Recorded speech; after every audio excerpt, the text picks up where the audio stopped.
Hash Church episode, what is it? 19, I think. Hash Church 3.0 got Etienne Fontaine and Mr. Skunkman Sam in the room. All right. Good morning, everybody. Well, good morning. Oh, I know what I need to do. I need to create the link, copy the link for the new chat, and then I got to post it into the old chat. And then you know what else you have to do, actually? If I don't post something in the chat, it doesn't chat. It actually just sits there with nobody able to type. I did that for about 20 minutes last week. So, Etienne, I have a question for you. Yes, sir. Have you ever seen a variety that was extremely high in CBD, like 20-25%, which had less than 0.3% THC? Not that I'm aware of, unless there was a hemp varietal I was working with back in the day. No. Where was that question coming from, Sam? Yeah, what genetic is this? Well, it's just that there are people who claim they have varieties which are 20-25% or even higher of CBD, and they say it had zero or really a tiny amount of THC. But the trouble is that even if there's not a THC synthase making THC for the plant, the CBD synthase produces about a 20 to 25 to 1 ratio of THC. So even if there's zero THC synthase, CBD synthase makes some THC. And at 25%, that would be equal to about 1% THC. So it's biologically impossible. Am I still? You're. Oh, so either I was frozen or you were frozen. So you're saying it was biologically impossible? As far as I know, yes. Duly noted, and I will keep an eye out for that. And people who are watching, I'm pretty clever with this stuff, so. Yeah, I would say yes. Anybody else would be a little skeptical, but you're the master geneticist of master geneticists. So I would say, yeah, I agree. I'm just liking how clear his voice is today. It's all like loud and clear, and it's in my ears good. The last couple of weeks, Sam's been in a tube, like at a distance from his microphone. So you sound great today, Sam. And I guess we better... I have no idea why, because it's definitely the same old me. Yes, that's true. Well, welcome to Johnny B and Colin and Wade, Skunkman Sam and Etienne, myself, just the old schoolers in Hash Church today, doing it up on a Sunday morning. How's everybody doing? I'm doing great. How are you guys? Johnny B, I couldn't hear you. I said I had to learn how to shave again this morning, as you can see. Oh, dude, I didn't even know. Ow. You know, Johnny B teach you to shave. Dude, and I always threw it off, and I was like, what the hell? So I got always willing to share his failures. Johnny, remember, you're supposed to wash it in hot water and it shrinks. Okay, that's how that works. See, you know what? I got this new really cool razor and I put it all together. I'm like, this is awesome. Like, ow! I'm like, ow! I was like, Johnny, we love you, man. It's amazing. You're awesome, man. Did a bong rip. Oh, Jesus. Oh, I'm gonna hit some of my Hank. I'm gonna Hank it up with you guys. Dude, yeah, I've been seeing you post, Marcus. Man, I'm so proud of you, man. It's like I just want to reach in through the photo and give you a hug, man. That's such a long time coming. And dude, you know, it's a long time coming. It's also, you know, like, look, this isn't 6-Star Hash. This isn't me being done. This isn't even under my own brand. This is under a brand, Hank, that we created for a mid-grade brand. For me, mid-grade is almost 70% THC in this particular hash. What makes it mid-grade to me is the terpene content is not high enough. I would love a 10 to 12%. This is like around 4. So it's, you know, at room temperature. It's also been kept cold, but I left it overnight. So now it's got that nice Afghan flavor to it. When it comes out of the fridge, at 4% terpenes, you're not going to smell much because everything's kind of slowed down. It does bubble and melt in my banger. I can vaporize it. I wouldn't put it past a 4-star personally. So from a perspective of Bubbleman the connoisseur, of course I want to release 6+ star bubble hash, but from the perspective of the amount of sheer work and obstacles and burning hoops that I had to jump through just to make this available. And of course, I'm so spoiled when it comes to hash that I'm sure 90% of people are going to be like, dude, this is some of the nicest hash in the market right now. But for me as a person, I'm like, we have a long way to go. So I've been already since this released, I've already been in touch with some craft growers. We're going to look at doing some fresh frozen. And we're just going to try and, it does have a nice smell though, as it's open under my nose, that old school, just Afghani kind of flavor. Looks pretty darn nice. I think Johnny B ended up going and getting one as well. I'm going to hit some in my banger right now. I got 3 coming. And I went away on Friday at 1:00 and came back at 2. And when I got back, there's a card in the mail. I was fucking mad. So I went to the shoppers yesterday to try and pick it up. They're like, yeah, no, you got to come back Monday. So Monday morning at 11 a.m., I'm going to go and pick up your hash. I got 1 gram to squish, 1 gram to smoke, and 1 gram to put away. Because that's just me. Nice. Well, I bought one from BC Cannabis stores because I wanted one right away. Of course, that's not getting here until the 9th or the 10th of March. So then I went to Up and Smoke, which is owned by Dom and Max. They used to own Sunrise Wellness Foundation. They changed their name to Up and Smoke. And if you check them out on Instagram, Up and Smoke 604, they got their Instagram account busted so many times. Now they're just meme dealers. They just have funny memes up on that page. And a lot of it's just busting LP's balls, yet they're totally in support. It's funny to meet people in the industry who are, come from this super high level and they want to get this thing to a certain level, but you are forced to retake all the steps to get to that level. You don't just get to jump into the legal realm and then hope that everyone's growing cannabis that's good enough and all this sort of thing. So we're pretty excited to be in the game. We're pretty stoked to have, Hank in the marketplace, a high THC and a mid THC. What I really did was I just broke up the microns. I put my 73, my 90, my 120, and my 45 into this, which is called a high THC. And I put the 190, the 160, and the 25 into the mid grade, all of them being golden hash, none of them being full of contaminant. They all came out pretty decent. But that's why there's a massive sort of price difference in between the 2 grades, whereas the THC difference doesn't seem as massive. These are more things I was forced into. Would I have loved to have released a 90 micron? Absolutely. Would this have gone from a 4-star to maybe a 5-star had I isolated the microns and sold them separately? Quite possibly. I think the 90 probably would have been there. But then I have to pay a $1,500 COA for every single micron that I $1,500 COA with full, microbials, with terpenes, with cannabinoids, with fungicides and pesticides, very expensive, but forced to do that. And also take out like 10 plus grams of the product to sort of, send that off. It's not as cheap as we would like it to be. So there's minor things where we're forced, and then there's, as best that we can do, we kind of try to figure it out. So all in all, pretty stoked to have a little Hank bubble rip with the hash churchers here in the morning. So I'm going to mute my mic and torch my bowl. And Marcus, the amount you have to send off, you said 10 grams. Is that whether it's weed or hash or whatever? Because with weed, that's only, a little bit of THC actually. Whereas with hash, that's a whole lot of THC. yes, agreed. We're trying our best to kind of get, the regulatory framework lined up with the QA people so they realize, look, like 10 grams of hash is a lot more than 10 grams of flower, and we need to identify those differences big time. Yeah, So, this is part. there's also something we have to retain samples as well. And that's like 20 to 30 grams that go in the vault and sit there basically forever.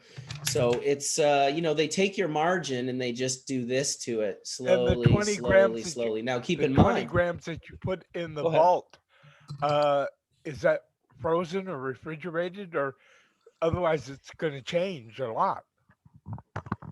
Exactly. Yeah. Well, we keep it as cold as we possibly can, but these are things that we've been noticing as well, that the regulatory framework doesn't have a deep understanding of.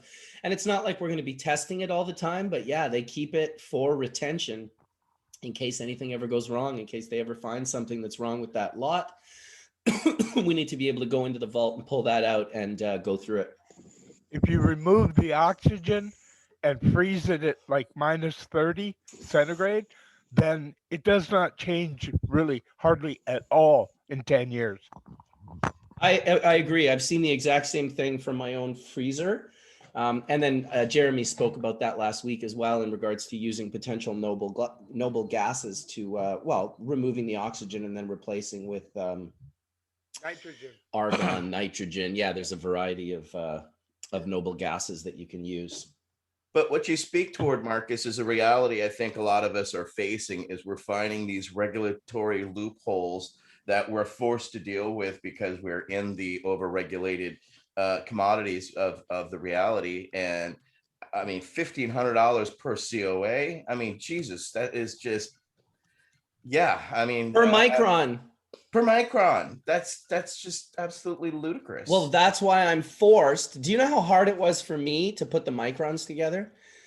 They were like, well, they're like, we need only 2 grades. And I was like, whoa, what? They're like, we need 2 grades. I'm like, listen, I can't do 2 grades. It has to be 3. I have to take the 220 out and keep that as like, and then of course they wanted me to just destroy the 220, which came out at 48% THC. I was like, no, I'm not destroying the 220. What we need to do is create some SOPs and some PCPs that allow us to take the material once it's been worked, put it back into the vault so I can send it over to Mike West on the other side and have him do, CO2 or hydrocarbon or one of the solvent extractions on that. Because holy smokes, can you imagine like 49% yields when you run your material versus like 10 to 15 or 3 to 5, like some of these hemp guys. So the other thing that extractors are doing is, when they don't have enough of any given product, whether it's flowers or water sift or whatever, they mix it, then squash it, and it's all just one homogeneous mix. Yes. So they can get one single COA for it. Bubble Man, is there an appeal process or a process of education you can make them aware that they will actually take hold, or they're just, the system is what it is, you deal with it? No, the system is like all systems. We've always had to educate the system. Like this is what all of us have been doing for 25 to 30 years, some of us longer. This is the system. The system requires self-education. And so we will do this. But when you've climbed up to the almost peak of the mountain, and then you kind of fall off the end and realize, oh, like, okay, we're in this regulatory framework now, but I'm not where I wanted to be. I'm down here now. So there's a massive appeal that needs to be made, and not just in education. It's like the knowledge needs to go not just from the government folks, but into the people who own the companies, into the understanding of living soils and regenerative farming practices and living biomes that produce those precursors that express the terpenes to the point that we actually want them at, to get to a system that's not only representative of THC percentage, but actually gets into some of the other components of the plant, to be able to allow people and not handcuff them into being able to succeed in this industry rather than fail. And right now, people are up against a lot. The regulatory framework is absolutely incredible. And I'm not complaining about the framework. I'm just mildly bummed out that for the last 25 to 30 years, we spent all this time sort of preaching to the choir, and now the choir's gotten off the stage, the doors have opened at the back, and now we have all of society actually listening, but they're listening back down at this level. They're not coming in up here. We need to come back down to a reasonable level and hold all these hands that we basically begged to, to be a part of this and to come into this with open arms. Now we have to very patiently, be like, okay, well, look, this can't be like this because this is hindering the ability to grow living soils. And this can't be like this because the excessive packaging and testing is keeping certain products from the market. And this can't be like this. And so, they're not evil. They're not like out to get us. I really don't believe that. I've spoken with quite a few of these people. They're just people that literally were in the wine industry 2.5 years ago, and now they're in the cannabis industry, feeling like they want to do the same thing. So you know what it is, Marcus? That they want to err on the side of safety. So 100%. it's going to take a long while to drag them to see what makes sense. Like 20 grams of 80% THC hash is not the same as 20 grams of 20% weed. I mean, that's just reality, and we know it. Yeah. I agree. And someone said, you are complaining about the framework. Well, certainly some of the framework I'm complaining about. We need to fix that, as we always have. We fought and practiced civil disobedience to levels of such excessiveness to get the framework that we have now. Well, we're certainly not going to just stop and stick with what we have now. It needs to be bettered. But within the framework itself, you also have people who think they're going to grow amazing cannabis with shitty techniques and without the awareness and the compassion and the love that really is required. So there's education that needs to go there that has nothing to do with framework. Just all sorts of people coming in to commoditize cannabis. We need to make sure that happens the right way and doesn't happen the wrong way. So I think there's complaints to be had there. And all in all, don't get me wrong, I'm absolutely beyond elated that I'm finally, after 30 years of being involved with this plant, after 21 years of teaching people how to make hash, super proud of my team. Shout out to Prashan and to Abby and to Randy and to Jazz, the frontliners that made this hash, that, they made this hash more than I made this hash. I was in the lab and I was training them and overwatching them. But, I'm really, really proud of those guys and proud of our whole QA team and proud of our finance team. So I'll shut up, but I needed to give them all like props to the whole team at Embark for, this was not easy. I cannot express how difficult this was to do and how many amazing people had to work like 24/7 in congruence, in synergy to make it happen. So shout out to my team and go celebrate with them. Celebrate them. I mean, it's, it takes many hands to do the lifting, but things like this, you have to celebrate because these are game-changing events in lives. And that's a Herculean lift you've actually hoisted over your heads. I mean, celebrate. And it's only going to get better every time you go up a notch, and till finally you're able to produce the absolute finest in large quantities. Well, thanks to you, Skunkman Sam, I know what that is. Had I not met you, had you not allowed me into your life and trusted me, dude, thank you so much for trusting me, because your trust that you put in me is one of the huge reasons why I am here where I am today. And I never have a problem giving you the props for that, because holy shit. I cannot be happier to say that what I want to see is everybody able to smoke the equivalent of 99.9% dry sift, whether it's water hash, whether it's rosin. How it's made is not as important as that it's clean, safe, and suitable for consumers. Sam, did you ever think you would see this in your lifetime?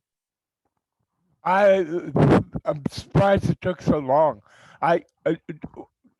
Under Carter, we thought we were going to get this, move towards it. He promised decriminalization, and then the whole Bourne setup where the drug czar, well, he wasn't a drug czar, he was a drug advisor or whatever it was. He got popped and everything went skewy, and we honestly expected in 76 we would have full federal decriminalization or even better. And if it hadn't been for Keith Strop, it probably could have happened. But Unfortunately, he thought he was doing the right thing, but it was not the right thing, and it set us back a couple of decades. And why don't you guys, yeah, please, Etienne. For those who don't know, Keith Strop was the head of Normal. Normal was actually started with a $200,000 donation from Hugh Hefner. And so needless to say, he was a huge supporter, but at an event, apparently, Keith Strop did lines of coke with the actual drug advisor for the president, and basically came out and went straight to the media and said, hey, it's time to legalize it. I just did lines of coke with the drug advisor here. He was really annoyed because of the whole paraquat thing. And that was the tipping point in his mind. If they could spray poison on our cannabis, then why the fuck are we protecting them if they're going to be taking drugs, But yeah, it's snitching just ain't a good thing. Well, they were killing people, and that's why they were upset. Paraquat was killing and harming people because of the government's zealousy to, continue its prohibition policies. And they started spraying poison on cannabis, and it started affecting people's lives. So I understand the anger, however, as well as the wanting to change it and the vitriol going along with it. But Keith's decision ended up, costing us decades. Well, Keith's feelings were correct. His actions were not. Dude, I had no idea. I honestly am not gonna lie. When you opened up your mouth, Etienne, those are not the words I thought you were gonna say about Keith Strop. Holy shit. Hey, I got no problem being not nice to people who weren't kind. I mean, I know he worked hard and he has tried to right the wrong that he did. He's done a lot for cannabis, but he also put one of the biggest foot in the mouth of the I don't even know what to say. I mean, Carter had all but promised, and then it just completely fell to dust. Yeah, I mean, look, Willie smoked on top of the roof of the White House, et cetera, et cetera. So this is why we've had to continue to fight, is because of the fear and the ignorance and the perpetuation of this drug war. And, drug warriors meant their best, but, we screwed up and we fucked up along the way to the point where we've had to continue to fix things. And we're still dealing with the fallout and the picking up, and we're still not there yet. I mean, we've done it in the 10th Amendment, states, but nationally, we're working on I myself, Etienne, I look forward to federal, beyond decriminalization, true legalization, where interstate commerce is allowed to happen. International commerce. International. I want Lebanese hash. Okay, but let's start with interstate and then move on to, Canada's right there. And I'm sure Canada would love for us to grow all the weed for Canada. Said no Canadian ever.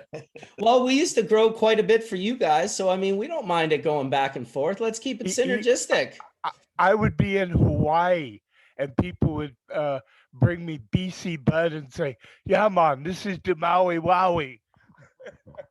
I want to know why they had a Jamaican accent in Hawaii. And they had BC. Yeah, man, the Jamaicans, everywhere the herb is, man. All right, this is a perfect segue into rest in peace, Mr. Livingston. The final, the third, the last. Unbelievably sad story. Mr. Bunny, and my goodness, I don't know of any of you that actually know the whole story, but his wife went missing a while ago. She just wandered off, and nobody has been able to find her for a very long time.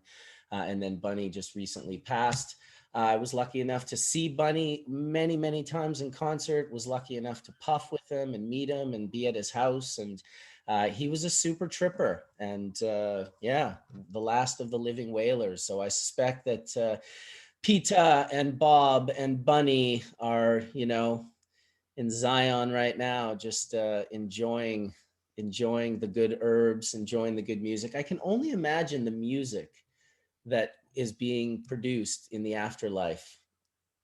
There's some pretty. And the week pretty before amazing that, folks. it was you, Roy. It was you, Roy. Rest in peace to you, Roy, as well. And Roy, used to come to Amsterdam, and we would get together at his hotel and smoke skunk. And I mean, he was a really down to earth, nice guy. I mean, isn't it you, Roy, that hooked you up with like Culture and all those guys? Well, I connected with a bunch of them here in Amsterdam because, I was very free with my herb. Yeah, you were. And you love reggae music. That was another thing that I always knew. When you showed me your reggae collection, I was like, this is all okay. If he wasn't a brother from another mother before this, he just opens up these 2 drawers under his television and they're just like full of CDs. And then he's like, oh, and I've got these recordings from the last 25 years at the Milky Way. Like every reggae show that was like at the Paradiso or the Melkweg, I can't remember which one it was. And I recorded them on DAT digital, so they're really good. Dude, you gave them to me. I've been listening to them for literally 15 plus years. One of my favorites was Ijaman. You turned me on to Ijaman. Everybody was singing his songs with him, and it just like took his breath away, and he quit singing and would just hold the microphone up to the audience because they were doing such a great job. Dude, Bubble On. You turned me on to that song so long ago. You were like, this should be your theme song. And it was Ijaman, Bubble On. And for those of you that haven't heard that song. I remember doing that. Absolutely. Yeah. And I really love Ijaman's music. And his backup band were really nice guys too. Totally. Yesterday, Clinton Fearon, who's, I guess, living in Seattle, did a little sort of, I guess it was, in honor of Bunny. And he just had his acoustic guitar. And that's another incredible reggae artist that, the guy by himself in his living room sounds so full. His voice is so perfect. His tone is just perfection. And then he's just playing beautiful acoustic guitar. He did like 3 or 4 songs. But for those of you that don't know Clinton Fearon, he had his own band, the Boogie Brown Band. A couple of great albums that you can download. I can't remember. It was something about the devil. Don't Disturb the Devil is a really good album with Clinton. Me and the wife were in the grill either the last time or the time before. I don't remember because they all get kind of blurred. But we were there at, I forget the name of the place. It's the really big venue there on the beach when you go south of town. But Alfred's maybe, or? It doesn't really matter. But the end effect was Bunny was performing. He jumped off the stage, gave my wife a big kiss, and then, shook hands with a few other people and stuff like that, and then jumped back up there. But it really made my wife's night. Oh yeah, I could imagine she would be stoked on that. I could imagine why he would do that too, because no one is beaming more love than your wife while dancing to reggae music. Like truly, I've been at reggae shows with your wife, and she really is in heaven when she's at a great reggae show, particularly from one of the reggae elders. Because we went to quite a few reggae shows together, and she was always like, there's no way the artist on stage didn't see her beaming. Like you said, we've seen more than 100 or 200. I don't even know how many reggae shows. Even some of the early Bob Whaler ones. We saw him perform twice in Santa Cruz at the Civic there, and it was amazing shows. And you could easily see the difference between the show that was about 3 or 4 years before his death and the one that was a year or 2 before his death. He just did not have the energy or the pizzazz that he had from his previous shows. You could tell he was running out of steam. Yeah, it's amazing that you got to see him running out of steam and a little bit running out of steam. That's I just can't even imagine. Someone said Steel Pulse guys are super chill. Yes, I'm Lak Tafari. I got to meet those guys backstage at the to, I can't even remember. It was in Amsterdam with Rob. And I had my 2-foot Ruhr in the crowd. And so Rob kind of found me and we just took bong rips through the whole show while Rob told me a cool story. He's like, I know the bass player really well. I won't share the story because it's Rob's story to share. But he was like, we should go backstage after the show and bump into him. And wow, the guy was very receptive to Rob. They were definitely brothers from another mother. He stopped everything when he saw Rob and ran over and gave him a big hug. They have an incredible history. Yeah, they were Maybe friends Rob from will both here and further south. Yeah, exactly. So that was also a cool experience to just be like, I like meeting kind of bands that I adore and love in that situation. I never want to go backstage as the rando like meet and greet guy and just be like, I don't know, those guys weren't as nice as I thought. It's like, well, no shit, dude. You like interrupted them while they were working. Like, That's the truth, Marcus. And a lot of people don't understand that they're showing up to work tonight. You're yeah, it's not the same. It's not the same. But when you meet them with a friend, you know, like that becomes quite different. And that's, you know, of course we all want to meet these amazing musicians that have inspired our lives and like, you know, created the backdrop for the soundtrack of our lives. Of course you want to meet those guys and give them high fives and respect and be like, man, I love what you're doing and I just want to be supportive of you. But there's definitely a right way to do it and a wrong way to do it. And I learned that many Roy, years when ago. he would fly into Amsterdam, when he checked into his hotel, he'd give me a call and tell me this hotel room number so that I could bip over there and help him get herbalated. Get herbalated. I bet you those guys weren't smoking the hash though, were they? No, some of them did. Roy smoked a little bit of the hash. Mainly they smoked herb, but they would also put a little bit of hash in their joints or even puff on the hash. I mean, when we were in Jamaica, huge amounts of the really hardcore guys, they all smoked dabs. Mark's kind of got this like Jerry look from '87. You remember that one where he's like looking down above his glasses? What? You doing a little Jerry? It was the drugs. It's true. He does have the Jerry look right now, especially. Dude, go look at Mark's old pictures. He has been Jerry for a long time. Like I went through his 90s photos and I'm like, damn, this motherfucker was Jerry Garcia. Show us both your hands. Let's see your hands, Mark. Yeah, gotta see. Got all your fingers? That would be commitment. If he was just like, oh yeah, I had that removed, you know, when I was 12, when I realized I was Jerry Garcia. Isn't that the Grateful Dead Yakuza does that or something like that? That's the I got a Grateful Dead shirt on. I think this is like a Radio City 1980 shirt. Oh my God, 1980. How long ago was that? Oh shit! What do you got going on there? That is a nice shirt too. Josh. 41 years, Mark. Yeah, 41 years. Jeez. I've got my 1990s one. Remember this one? His Master's Choice. Oh yeah. From the MCA kind of thing, where the dude's sitting in the Lazy Boy getting blasted by the speakers, but it's the Grateful Dead dog. Well, that's also reminiscent of the RCA Victor thing with the dog kind of making the dog face into the old phonograph, right? That's Nipper. Voice. The dog's name was Nipper because my dad had a stuffed recreation of the RCA dog. That's how I know, because it has the thing on his name that says Nipper. I'm impressed that you knew that, actually. When you said that, I was just like, what is this, Trivial Pursuit? This guy just happens to know the dog's name. Oh, I know some RCA? useless random shit, man. But, you know, to the Deads, you know, what a long, strange something.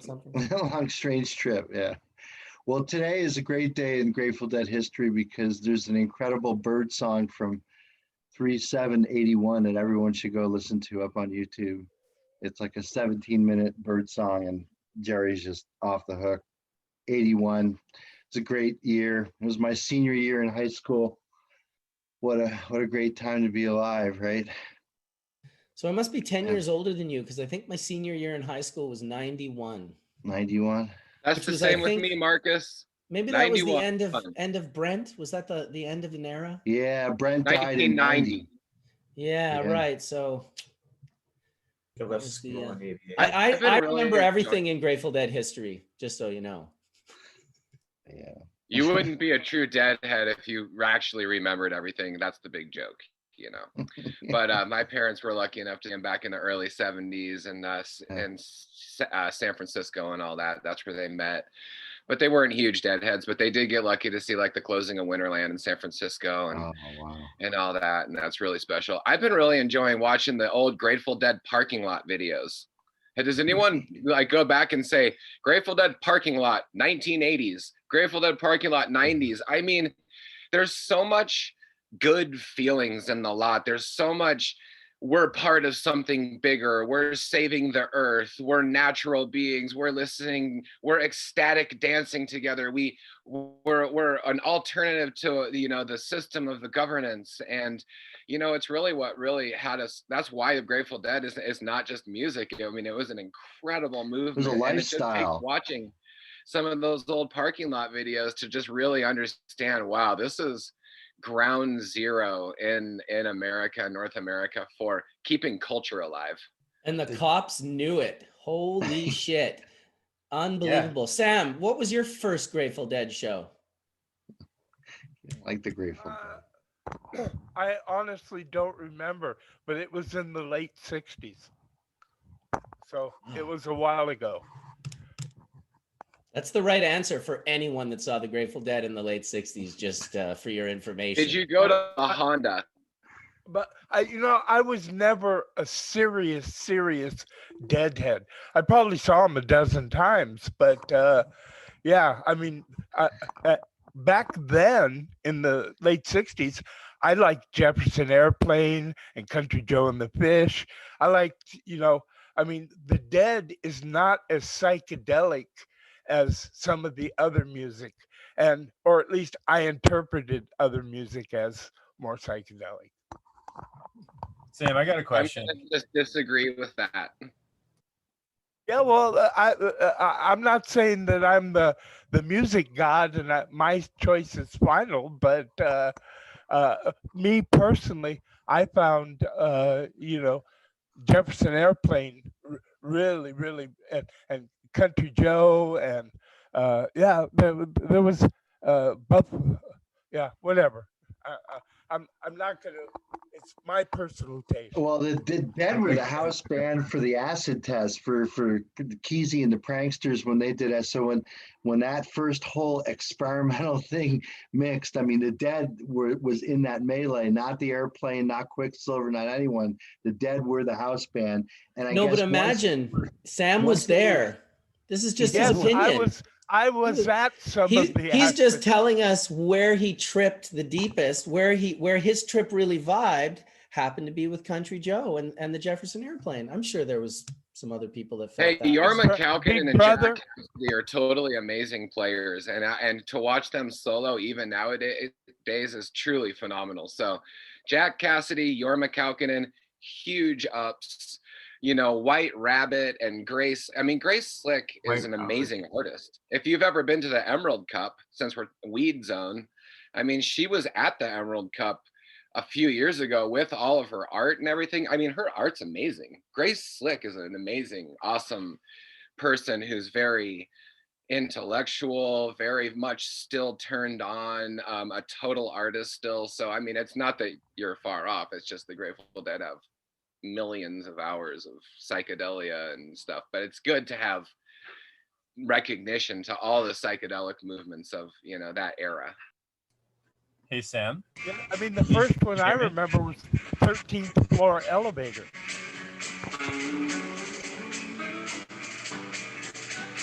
Hey, you're gonna get us shut down.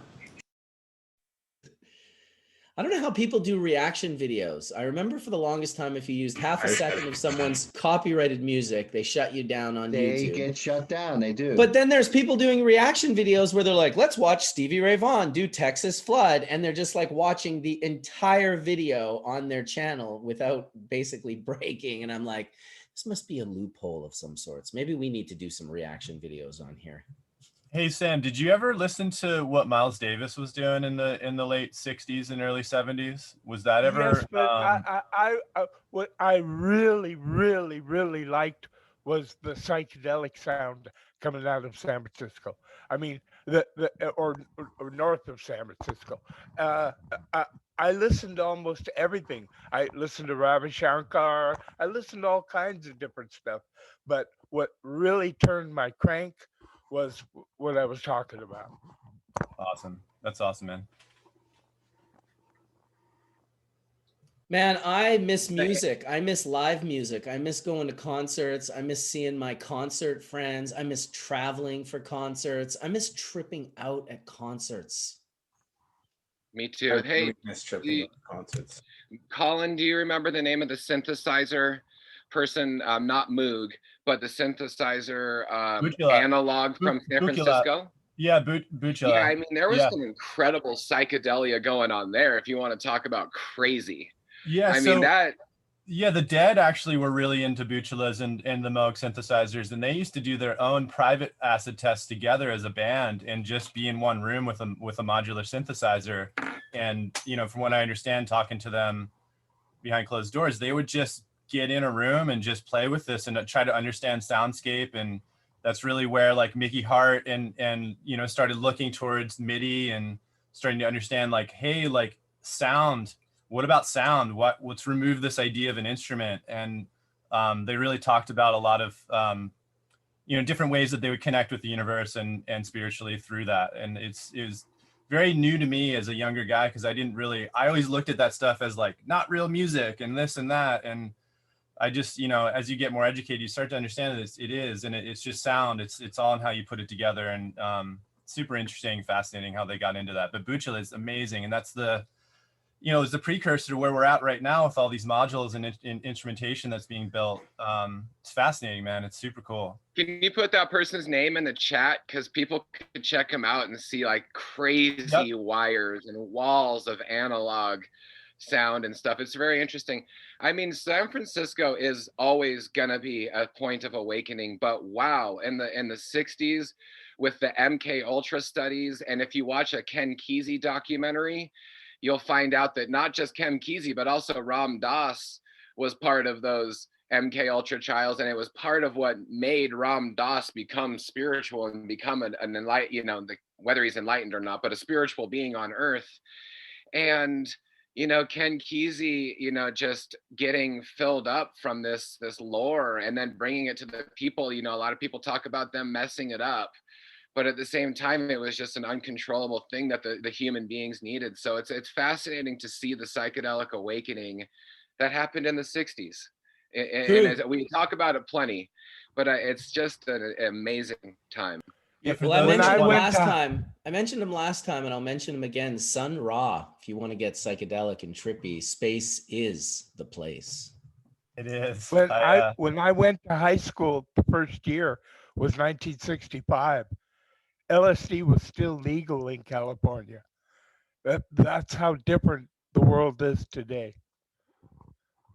But it was also the experimental nature that the sound, due to the technology, was there. So it was, you know, Colin, what you're speaking toward is, you know, you're a musician. So now that you're putting it together, it's one thing when you orally hear it when you're not a musician, but when you're actually producing it, you know, where you mic it, you know, where you do your vocals, you know, if people knew how many actual hit songs were actually recorded in a bathroom because the sound vocals were actually awesome, would blow many minds. But you know, the modularization, the continued experimentation between, you know, what Pink Floyd and the Grateful Dead were sonically doing really changed a lot of the atmospheric sound and access, because then they started, you know, the access of the 8 channels and started, you know, expanding.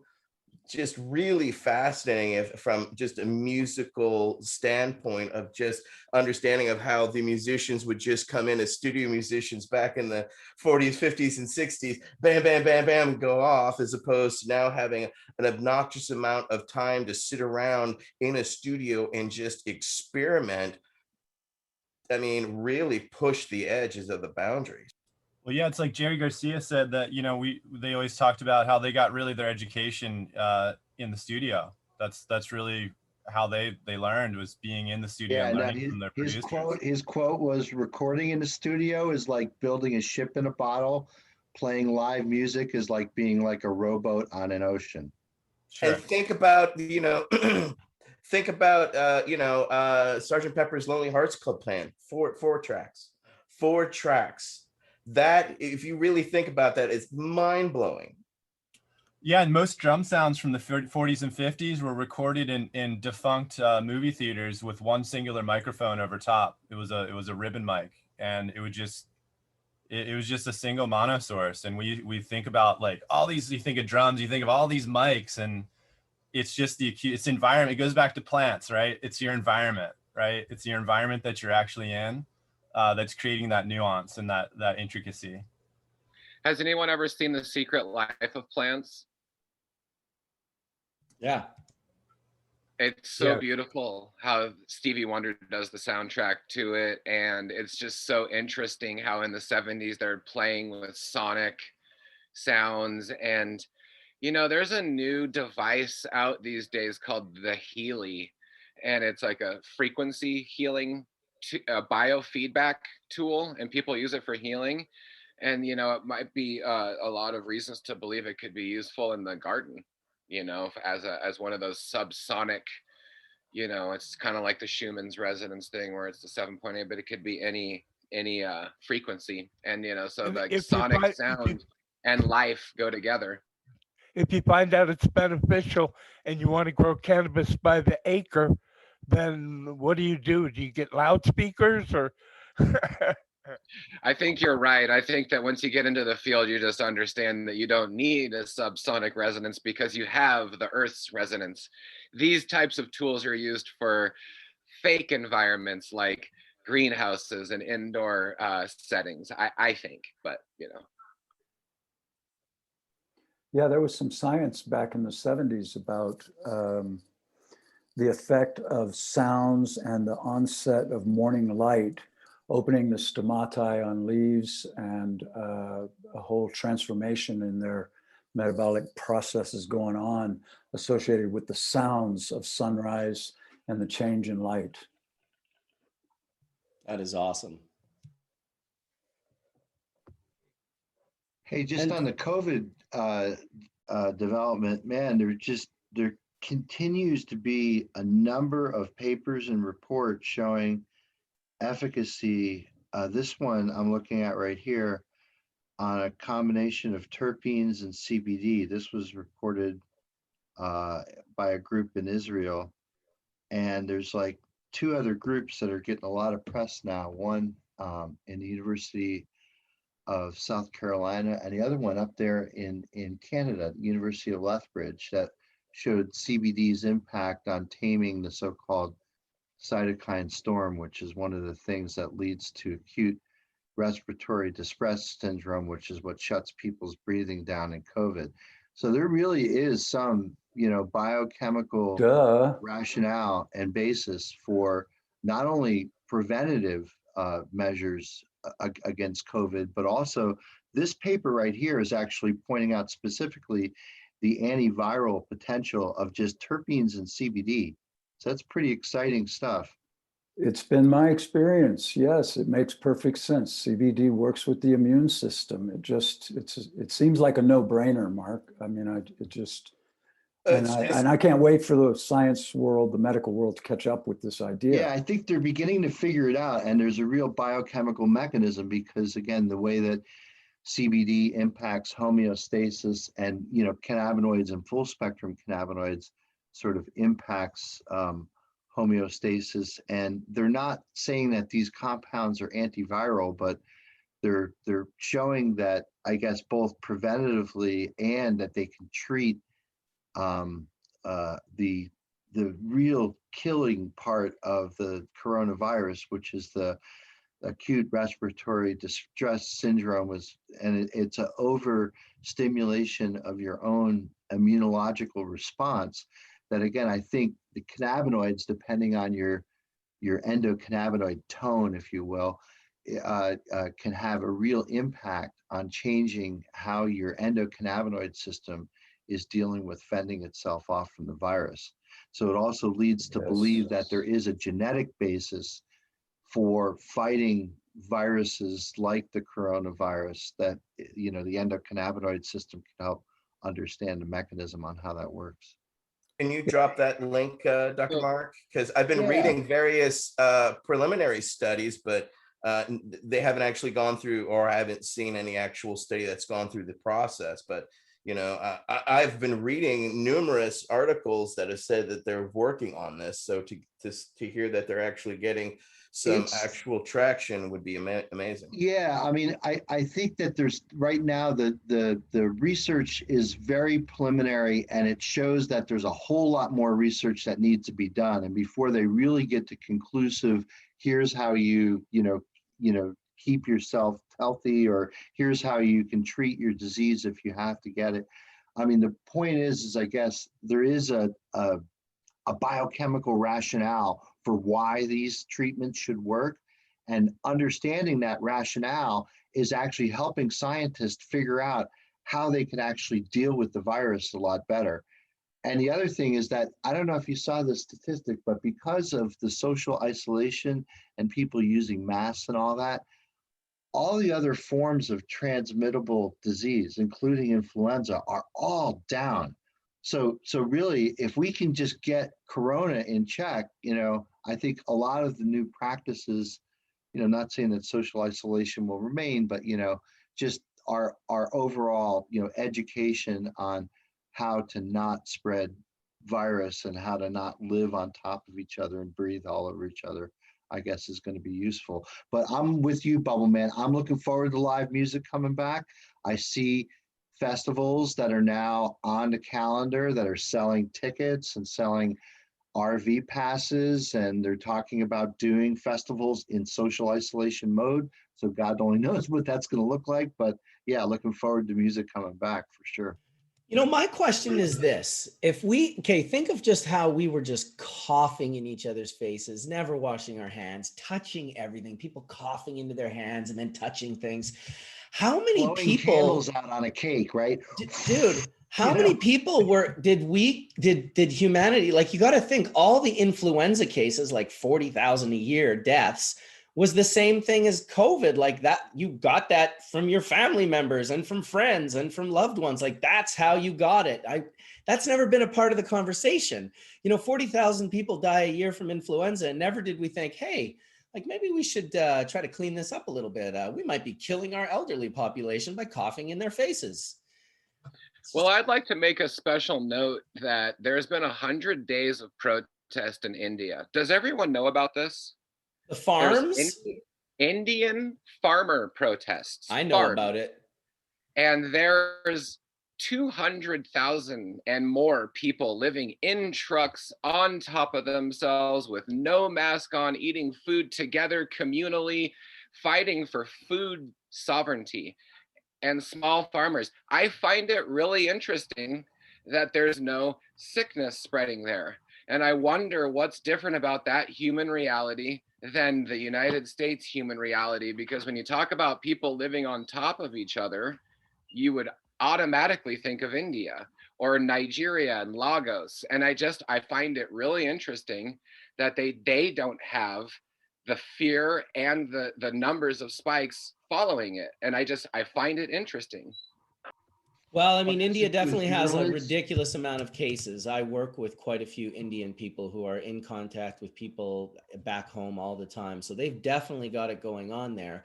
But if you ever go to India, what you'll notice is that like coronavirus is just like, put it on the list, bro. There's like 10,000 things that can fucking kill you there. You can't even wrap your head around it. It's kind of scary. You know, and there's like 10,000 coronaviruses that we deal with every year. Go. On an every year basis, we're dealing with coronaviruses. So that's also interesting. Yeah. I'd love to jump in here about what Mark, since we're talking COVID and infection and all that, and point back to the papers that Mark was talking about. Part of the education program that I've been doing is a conversation about COVID and how cannabis might have effects with COVID. And so the starting point there for me is the endocannabinoid system tone or health that the system has. And every person's endocannabinoid health is different based on all the factors that can affect cannabinoid health. And when you start looking at the functions of the endocannabinoid system, there are things like appetite and mood, but one of them is healing. And so when you start looking at viruses in the context of healing, what's true is we evolved being exposed to viruses of all sorts, bacteria, fungi, it's all going on because we're in it. It's part of our gut, it's part of our skin. We are creatures of many different sorts, all walking around together in this body. We learned our endocannabinoid system evolved to deal with all of that. And yes, to some extent, all of those things passing through, there's a certain thinning of the herd, if you will, of people whose genetics and or cannabinoid health cause them to be susceptible to an infection. And I think that's true today with COVID. Yes, it's a new version of a virus, but it's the fact that I'm certain every one of us has been exposed to that virus at some point, but we, at least in my own case, so far have not contracted the virus, haven't allowed the thing to take root in my body and replicate and therefore result in me having an infection or a diagnosis, if you will. And I think that's part of what endocannabinoid health is about, is our body's ability to identify a virus and prevent it from taking root in our body.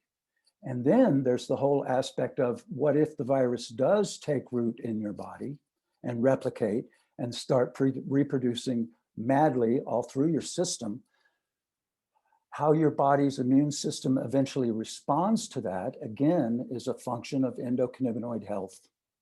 And I think this is why cannabis chemistry, again, it's all about the dose and the type of chemistry that you're ingesting or getting into your body, however you're getting it into your body, but it's an aid, a supplement to enhance your endocannabinoid system's health, because the plant cannabinoids very closely mimic many of the compounds that our bodies make to preserve our own homeostasis or endocannabinoid health. And I think that's why science is starting to recognize, as they build data over a number of people who have been exposed to the virus, have contracted it, or are asymptomatic, all of those various permutations of how this virus plays out in our bodies are really a function for each individual of their endocannabinoid health and their body's ability to recognize the virus as an other and control its ability to replicate in your body and or limit the damage it can do. And yeah, Mark, cytokine storm, you know that term, but that's what kills most people with COVID, is their body's overreaction. And again, CBD, particularly, I know that one a little bit, can tone down immune response. It's a fascinating compound to me. Well, and it can upregulate as well as downregulate the immune system. And that's the fundamental basis of so many disorders like psoriasis and eczema and other things where your immune system is just on overdrive because it knows it's being attacked, but it doesn't know by what. So it's kind of like when Jean-Luc Picard in Star Trek said, fire all weapons, it just fires all weapons. And there's so much collateral damage that, yeah, the patient succumbs to that. But, you know, the thing, like you say, like the endocannabinoid tone, and that's almost like something that is something that's nurtured, that's genetic, it's part of the diet. I mean, my wife and I were just saying that old saying, you are what you eat. I mean, it is never more true. You are what you eat. The molecules that make up you is because you ate those molecules, right? So, I mean, it is just how to say this?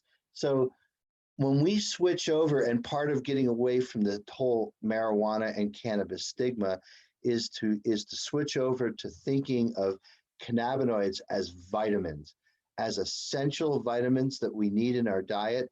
And Wade, you'll love it. I was in a herb clubhouse early today as I was drinking my coffee and listening to this fella who claims his health has been turned around. He was overweight, I think a diabetic. I think he had other health issues, but he has claimed that cannabis juicing has literally saved his life. And that fresh cannabinoid acids. A fresh Yeah. diet rich in cannabinoid acids has completely changed his health, and that he needed, like, he had smoked for years and sounds like he had done other drugs and kind of like a lot of people just kind of, did it recreationally, didn't really consider the health benefits. But now he said this is part of his routine. Like, I wake up and make a cup of coffee, he wakes up and juices cannabis, and he does it every day. And he claims that, again, the cannabinoids in their acidic form give the health benefits that you're not getting when you smoke cannabis and you're decarboxylating it.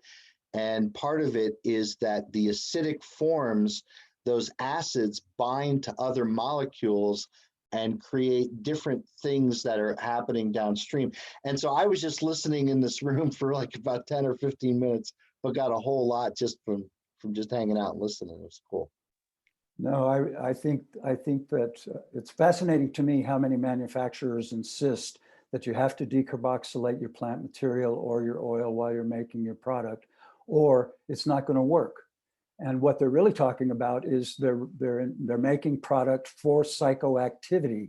Right. If you're making product for Right. any other reason, from the therapeutic benefit that possible with cannabis, not to leave it in its acid forms. The cannabinoids definitely have different effects in the body Yes. than they do once they're decarboxylated. Yeah, he claimed, so he had started with full spectrum decarboxylated oil, like you said, and he said he got sleepy and it helped him with some of his digestive issues, but it didn't really give him the full health benefits that he leads. Now he still consumes and still, I guess, vapes and still decarboxylates and gets plenty of decarboxylated cannabinoids, which help on a whole different level, maybe help him more in his brain, because when you decarboxylate, you're putting things in your brain as opposed to your body. But your CB2 receptors, which is your peripheral endocannabinoid system, are located from your toes down to you just everywhere, all throughout your body. And so again, if you're trying to get your health in line, it makes sense what he's saying, because he's kind of getting a full spectrum in that carboxylated cannabinoids are giving him one health benefit and the decarboxylated ones are giving him another one. I agree with that, Mark. Thank you. That's a great description of my experience. Well, the thing about the coronavirus, I've got my second shot the other day. And so the nurse was explaining to me how, of course, the problem is the spikes. So basically the RNA vaccine that they give you basically protects your system against the spikes penetrating. And of course, what Marcus said earlier, which was most fascinating, is that the nurse stated to me, there's been no flu this year. And I looked at her crazy because my wife had the flu. But she's like, universally, there's been none because we're washing our hands and wearing masks. So, yeah, I agree with you completely, Wade, is that, there is definitely, CBD and cannabis in its way produce the protection in the body. And I have not seen the breakouts, of people who I know people who have used cannabis and do use cannabis who have caught COVID, but a lot of people I know don't and haven't. But, again, people are isolating. So that's a longer study, still fascinating science. Has anyone read the BBC article about the gentleman who's got, I don't even know what they're calling it.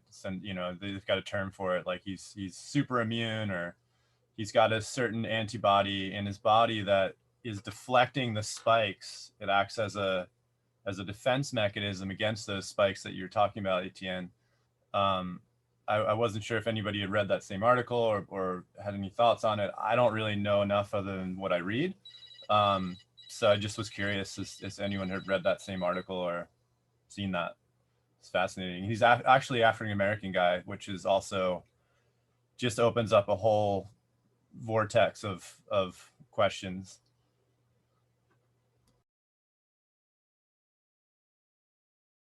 A vortex of questions, you say? Yeah, I mean, they were talking about how certain subset of communities were really affected by the virus itself, and to find this gentleman, they're looking for more individuals like him. They're trying to understand what's going on. But I thought that was really fascinating. Just reading that on a basic very basic news website. So check it out. I don't know if there's any Dr. Mark, I don't know if you've seen that at all, but I just thought it was fascinating, to be honest. I read it just yesterday. Yeah, so there was a woman, again, going back to this clubhouse room, a woman who was a doctor in there, and she said that she was aware of this. She was over 100 years of age, this woman, and she's, I guess, is so old that she's actually never been vaccinated for anything in her life, but she's never gotten anything in her life, and she's 111 or something like that now, so she's not going to get vaccinated. And they think that, yeah, again, I think a lot of it with viruses, Colin, has to do with how tuned your immune system is, and how well your immune system is able to respond. And I think that this is different for different people. I mean, like my dad, for instance, my dad was in a house Genetics, where Mark, my right? stepmom got it. And I think one of my stepmom's children got it too. So my dad was around it, and my dad is immune compromised, and he had something called valley fever, which is a fungal infection that you get in your lungs. So he was already very prone to getting this. And we're just like, oh, it's just a matter of day. I'm going to get a phone call. My dad's got COVID. I got to go out to Arizona and do it. I was just waiting for that whole thing to happen. Never happened. For some reason, again, my dad just seems to have this super strong immune system that even though he's been around it and he's probably been exposed to it, he's able to deal with it. Or it might just take the form of a couple days of sniffles and just not be as life-threatening as it is to other people. And nobody quite knows. I mean, it's a virus. Viruses are weird like that. If you look back to the AIDS virus and what happened with AIDS, there was most people who contracted AIDS, particularly early on, died pretty quickly. But it turns out that one of the earliest patients, and I wish I could remember this person's name, he's become publicly known, but he was diagnosed with it back in the early 80s, and he's still alive. He never contracted any of the conditions that typically result from AIDS. And again, AIDS is a virus. Most people, to me, it's really about the genetics of the individual and how well their body is able to either resist infection or deal with the infection in a way that doesn't compromise your health. And so genetics plays a part in it, but the epigenetics of our life. And it's just like the cannabis plant in this way. We talk about how the cannabis plant and ourselves are related in the way that we can care for our plants or care for our bodies. If a plant, if its genetics are such that it's not going to have any trouble dealing with molds, it's probably not going to have much trouble with molds. If its genetics are, you see where I'm going with that? And I think the same is true with people and how well a plant sits. If a plant is sitting in very poor soil and is overwatered, its genetics may help its ability to resist pest or disease, but you contrast that with a plant that's in full sun, in full living soil, living water, everything is as good as it could possibly be for that plant, it's likely going to fully express its genetic ability to resist pests and infection of various viruses or fungus or whatever. And I think it carries over to humans as well. And just to be really clear, I'm not saying that cannabis is the be all end all answer to it. There's so many things about life where we have choice, the quality of food, the kind of rest you get, how much stress you allow to build in your life. All of those things play a part in how well your endocannabinoid system can function in your body to allow you to enjoy good health. I really feel like there's a fundamental thing there that's going on. There's all these things we have choice about. Genetics, you don't have much choice about, but cannabis can help you to find health in the midst of all this madness that is life on this planet in this three-dimensional reality that we call the world. On that note, yes, here I am, stoned again. I wish you wouldn't have muted it. I would have loved to have heard your laugh. That would have been the perfect mic drop for that. Well, it'll happen again. Anyway, yeah, no, I feel really passionate about this. I really feel like a lot of the health issues that are going on in our world today are because for many of us, we've made poor choices in our life. You know, riding a motorcycle in my life was resulted in some aches and pains that to this day linger. And cannabis helps me deal with those traumas that didn't heal properly. And again, healing is a function of the ECS. It's just all of the choices that we do have, however you make those, will be part of what your endocannabinoid health is going to be. And that is part of how we respond to viruses. So, yeah. Anyway, enough of that.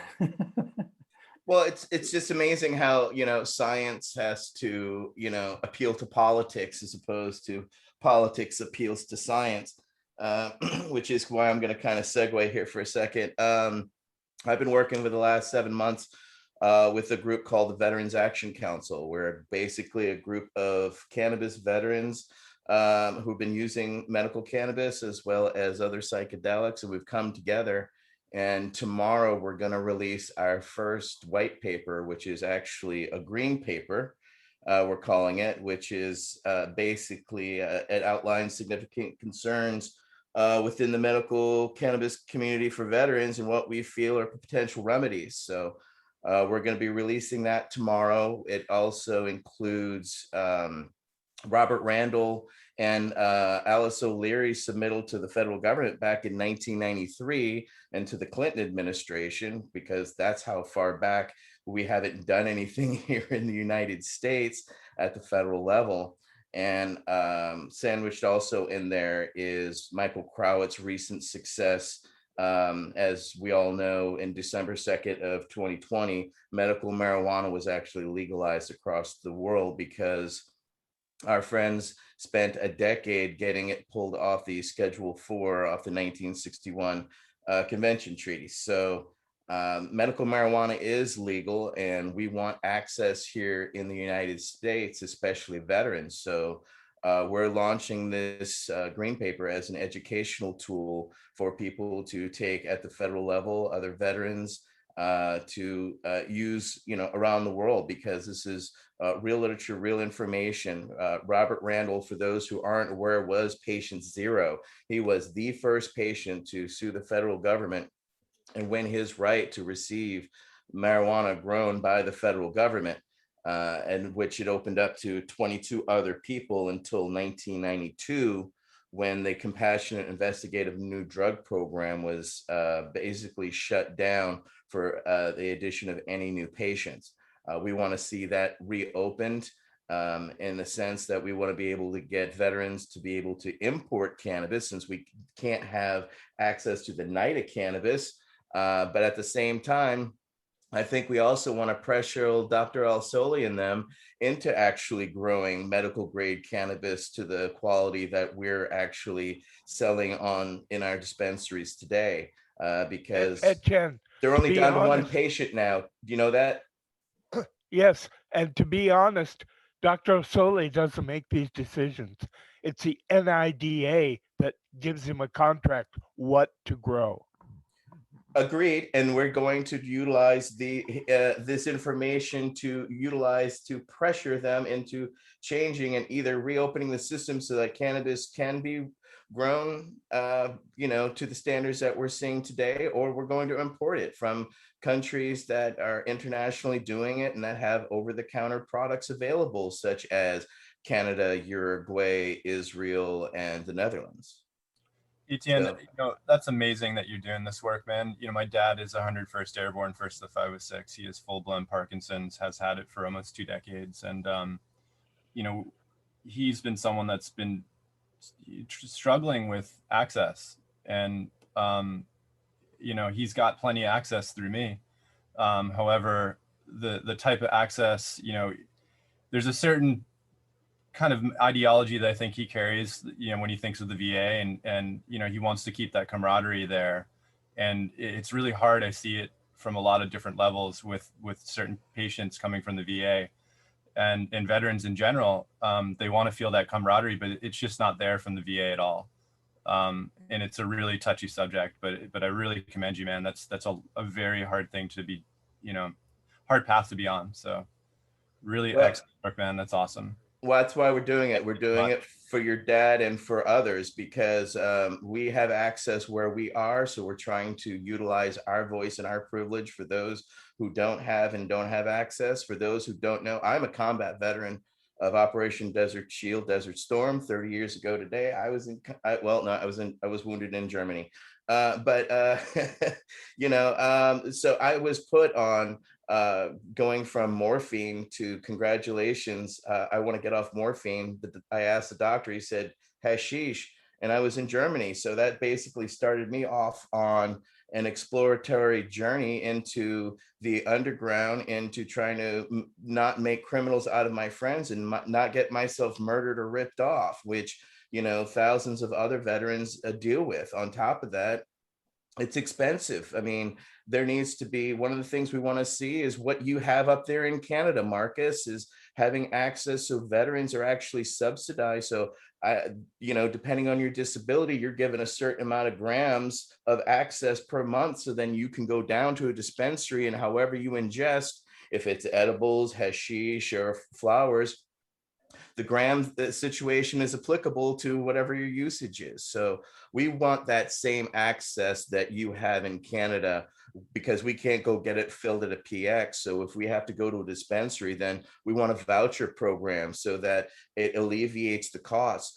So many veterans, like your father, are also on 100% disability, which means you're on a very, very limited income for the cost of inflation, food, et cetera, et cetera. And when you start looking at the cost of cannabis, not including the cost of your paraphernalia, which Canada actually you do. If you use a certain cannabis paraphernalia, the country will actually subsidize that and reimburse you for that, which again, we have none of this type of access. So our veterans should be able to have this type of access and access points without a doubt.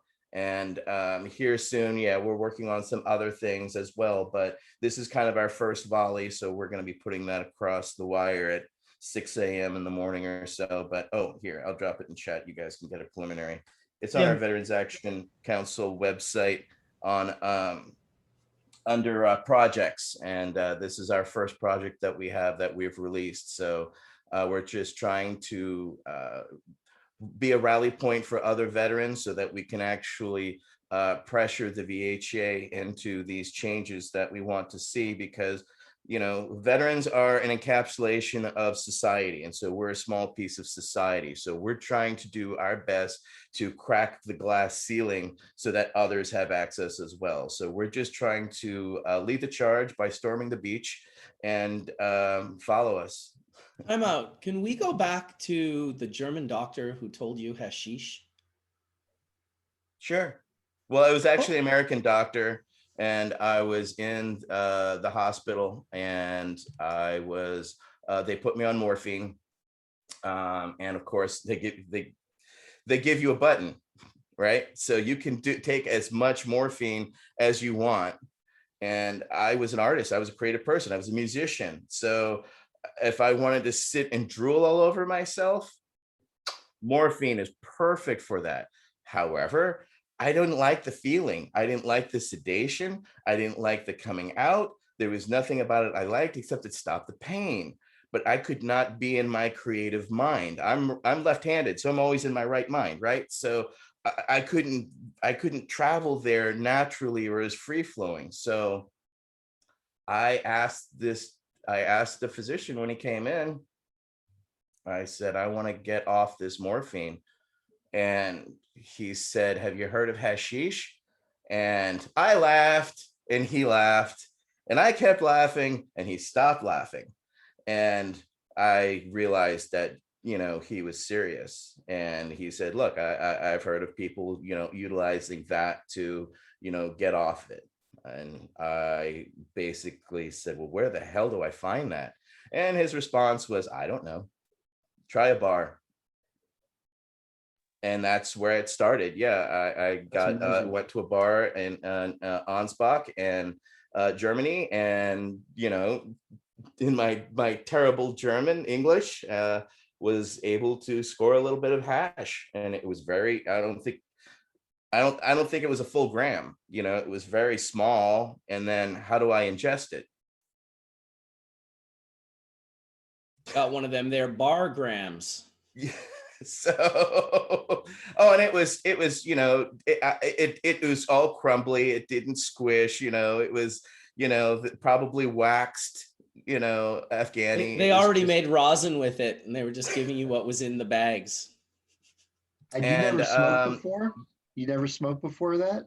I had, but when we had hash, which was very rare, it was the old, you take a pin, you put it on the pin, you light it, you put it on a piece of cardboard and put the glass over it, and you do the slide hash and under sip. The glass. So yeah. Hash under the glass. So you grew up in Louisiana, right? So yes. The kind of hash that you were getting was like black hash or Lebanese red hash, or it was never golden, right? No. I didn't see golden hash till I was actually in Saudi Arabia, and I actually bought real Lebanese. Everything that I had seen, everything from that I would, if you go along in certain areas in New Orleans, they would try to sell you scrapings out of their bong. If you smelled it, you could smell bong water, so you knew that was fake ass hash. But the other stuff, you kind of looked hopefully for a little piece of gold on the top of it from, where it was chipped off. So I knew to kind of look for that, but no. All we had access to in Louisiana was crappy, Coca-Cola pressed Mexican. It wasn't until I was up in West Virginia that I saw real hash and that I tried it, and we did the whole, stick the pin through the cardboard and put the glass over it. And then my friends went to a head shop in Pittsburgh and bought one of the old what was it, with the glass dome, but it was a heating a soldering plate on the top. Vaporizer, yeah. And we're gonna get so high off of this, and then Portable, you're like, oh, this shit's so burnt. Oh my god, this is horrible.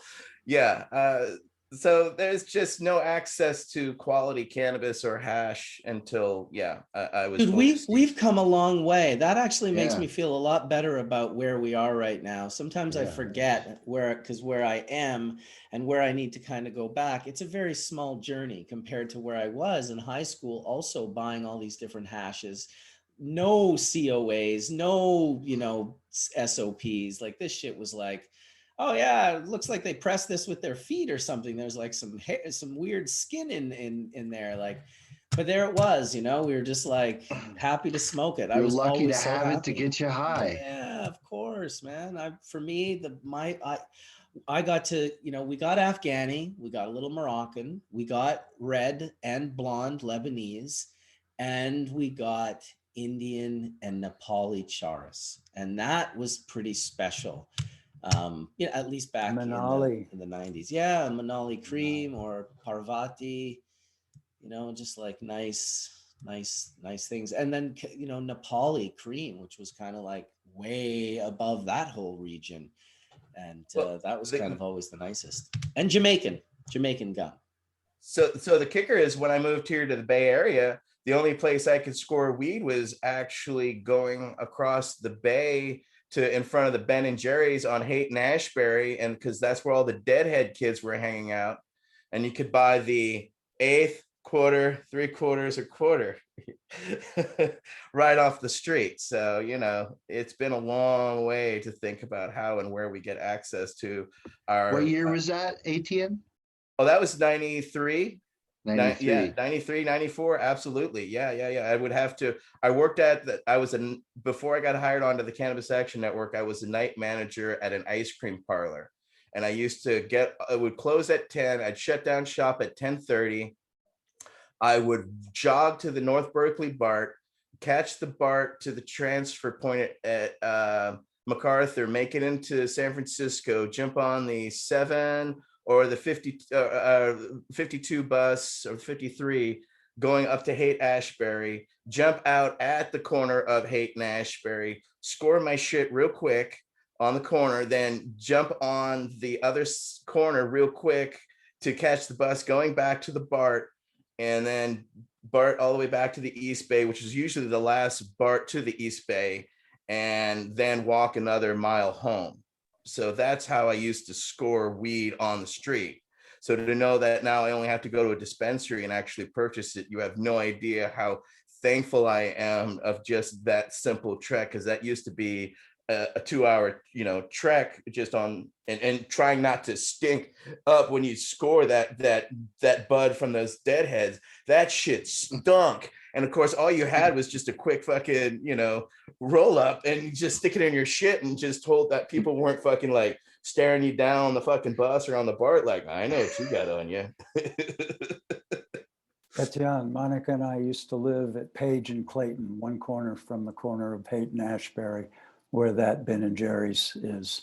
And yes, even up to 2010, there were still kids standing at the corner selling 1, 2, and 3, and 4 finger bags. It would stink when you walked by that corner, right? Like you would smell it. You knew what you were walking up to into. There was a certain number of, and I hate to keep being, pedantic here, certain number of deadheads in a certain given environment. It would smell like weed. Like you walk by a cluster of like 3 or 4 people, it would smell like weed. And yeah, I mean, isn't it funny? I mean, it's like when the Grateful Dead wasn't on tour, this is where they set up shop. Yeah, and which was ironic, I ended up with, when I was with Can, I had one of only like 5 street permits where I actually was given by the chief of police of San Francisco, where I could set up, and I could set up my booth on the corner of Haight and Ashbury. So, I mean, it was just really weird to go, I used to score drugs right there. And here I am working for legalizing it right here with an actual permit from the actual sheriff of fucking San Francisco, allowing me to give out cannabis information right here. What's the name? What's the name of that On Point record store that's like just a couple blocks away from Golden Gate Park? I mean, it's just like, if you're the one on the corner there. Yeah, that one record store. I mean, my God, it's like if you like records, if you like vinyl, and you're in San Francisco, it's a place to go, right? I would assume. Oh, if It's you're going just down by the park. Yeah, right by the Dolores Park. Yeah. Oh my God, you can score your weed and go score your wax just in a couple blocks. we get so baked, and we'd go into the record store, and you could literally, I mean, it's like a library in there. You could literally spend just like hours in there, and you're not listening to anything. You're just looking at all the records. Oh my God, I spent hours in there high after getting high on hate. It's a place to go. So fun. Oh, wow. Gone are the days. Speaking of getting high, I haven't stopped puffing since we started.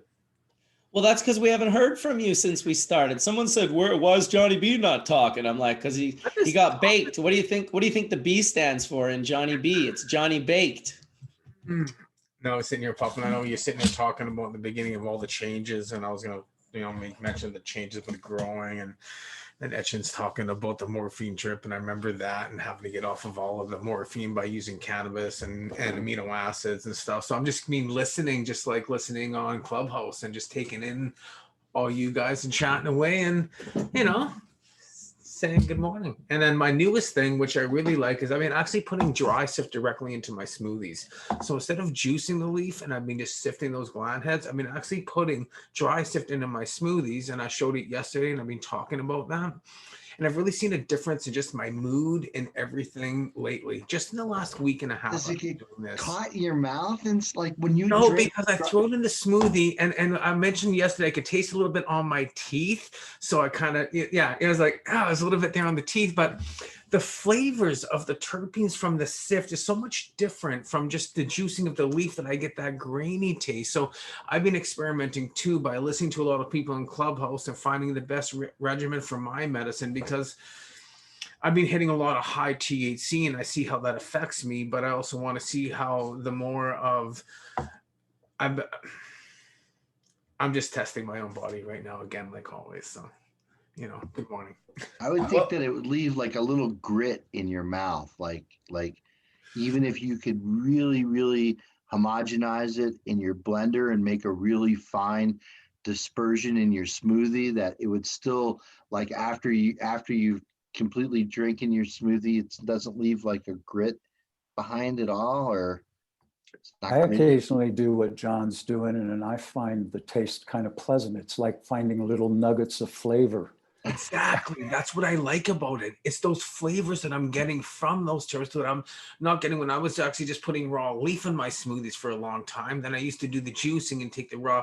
I used to freeze it in the freezer and put those in my smoothies back in the days after my surgery and stuff like that. So I've been doing this for quite some time, but I really enjoy just putting the sift in the smoothie in the morning, because you do get those little genuine little nuggets of different flavors. Like, oh yeah.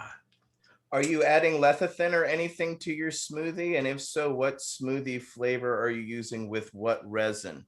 I'm using Good Food, and I just order these suckers online. I get a dozen delivered to my door every basically 2 weeks, and I have different flavors. So some I use almond milk with, some I use grape juice with. So I have acai. They're all natural, more raw food drinks that I've been getting into and stuff like that. So I've been paying attention to that type of healthy nutrition like crazy. So I mean, this one in particular, yeah, everything's really healthy. So, I mean, I got a cold brew coffee, bananas, cashew butter, vanilla bean, cocoa nibs, roasted coffee beans, mocha power, and Himalayan pink salt. Well, the reason I was asking if you added any spikes to it, in a sense, why does my video keep cutting out? It's really weird. I like that picture of you, John. Yeah, there you go. It's oh, my head, my brain. Transport for better absorption is what you're thinking about? Well, it breaks down. If you use something like soy lecithin, it actually breaks down the acid, so it's more uptakeable for your body. Whereas it sounds like you're going for the THCA experience, for the acid experience, for the feeling, as opposed to the body high, etc. Because that would actually break it down. Thought. Hey, I'm just, I like the thoughts. I think I might have done that in the past, but I've sunflower seed version of it too, ATN. I don't know if you've used that before. That's also a nice one. Sunflower seeds or oil? Just the oil, the sunflower lecithin. Lecithin. Lecithin. Okay. Yeah. Now let's say this: lecithin. Lecithin. Sorry. I was gonna ask Mark. I wanted to make sure we were saying. Yeah, the sunflower lecithin actually comes in sunflower oil that is a great vehicle for cannabinoids. So it's a good way to emulsify them. Absolutely. I agree with that. And sunflower doesn't have taste is pretty neutral. I mean, there's definitely a flavor to it, but it's pretty neutral in flavor as far as oils go. Yeah, so my daily is being a smoothie with sift, as you can see. I'm just getting healthy. I'm thinking you might need some stitches on that shave job on your chin there, Johnny B. What? I'm working on that. Come on, it's just like, then I wiped it off and I'll bleed again. I was just like, haven't shaved in a while. And I thought that was a tattoo. Don't shave for a while. I thought that was a tattoo. It's just a teardrop on his chin. It means something totally different. I thought it was. That's what I thought it was. Oh, Johnny B's not going to get a tattoo on his chin. No, he's got some tattoos though. I do. Got some ink. And the phoenix, the dragon that I chase, and the phoenix that rised above my He's cracked, but he's not broken. Absolutely. I feel like we're all a little cracked, but not broken. One thing I wanted to discuss here, and when you were talking about the new changes in the system and how you got into this, how everything's changed quite a bit with the IPOs and being able to get hash on the legal market, I find that over the last 30 years, growing has changed quite dramatically in the last few years with LEDs and VPD and looking at the soils and the microbes and the root temp. And there's so much different from when I was talking with my old friends who've been growing for 30 years. And now they're it's a whole new game. They have to learn how to grow again with the years of experience they've had. So, yeah, I'm just touching bases on that and how there's been so much change in the growing community in the last few years, it's been quite actually a new learning curve. Totally. Well, Marcus, when you were gushing before about your your guys' tremendous achievement at Embark, and it sounded like something I said on Hash Church a couple of weeks ago. I was really complimenting you guys, and part of it is that anybody who's has to undertake getting the mass production, not at an artisan level, but at a mass produced level, a product out under GMP manufacturing, knows the tremendous challenge that exists, and what underpins that is quality. It's all about quality, and it's all about quality at a reproduced at a higher level, at a higher volume of production, which is not a trivial thing to do with anything that's plant-based, let alone cannabis. And so that's the tremendous challenge. And the last thing I'll just mention is, as you know, I mean, any company has got products, products is the P word, right? But really, when it comes down to it, it's the people, man. It's the people that make these products, and the companies that are successful are the ones that know how to retain their talent, because if they treat people in this quote unquote industry as just throwaway, $15, $20 an hour, and if these employers don't realize that their employees have to see a future in that company for them, or else they're going to split, they're going to go elsewhere, and they can't just be viewed as some expendable workforce. They're there in your lab, Marcus, getting once in a lifetime training from a pioneer like you, who's basically taken this thing from artisan level to GMP production. I'll bet you guys get like hundreds of resumes of people chomping at the bit, wanting to just get in there and get that training. And again, like if it goes anywhere from here, it's going to be towards GMP level production. So really, it just sets the bar so high that once you hit that, I mean, it's like everything else working up to that has been just such a huge nonlinear adventure, and something done with incredible headwinds, because if you think about it, that stuff was illegal for so long. Taking any technology out from, the way we used to kind of keep everything really quiet. Now we're all out on the internet, bragging about brands and trying to get, big deals going. I mean, it's no trivial event. And the shareholders, the people who throw the money down that make this whole thing happen, need to make sure to defer risk that it's done by GMP. If it's not done by GMP, then they're taking a tremendous risk at putting products out there that are going to be just, falling flat on their face. So you guys have set the bar, and, I hope we can get there soon here in the US. And I hope that someday the border won't make a difference anymore, and we'll be able to get your product as you'll be able to get our product, and there'll be a free flow of technology and commerce at the US-Canadian border. That would be something indeed, Mark. That would be something. And I'd eventually love to see it worldwide. I'd love to see how people in different environments can use their terroir to get their plants to express to this unique method, and see like, oh, well, this particular area of the world just seems to really, like, this cultivar seems to do the best there. And, it might take 20 or 30 or 40 years, but we'll suddenly start learning the way we know that the best lavender comes from France, and then the second best lavender is in the Black Forest in Germany. And, for whatever reason, everyone grows lavender all over the world, but it doesn't seem to express itself the same way as it does in these two regions in France and Germany. And so cannabis is going to do the same thing. So many different cool cultivars. Really quickly, I want to shout out D-Nail. I haven't used this yet, but they sent me their new blender banger that is supposed to just be absolutely, it's like falling film, Mark. The dab goes in and then it goes up the side. So this is your heat source. You heat the sides a little bit, and it's really as it goes up and down the sides, you get your dab, and you can just put a marble on top like that for, this is a super trippy Puke and Beagle carb cap that they gave me years ago, but I'm going to use that as my marble. Well, hook it up and let's do an on camera demo, right? Are you ready?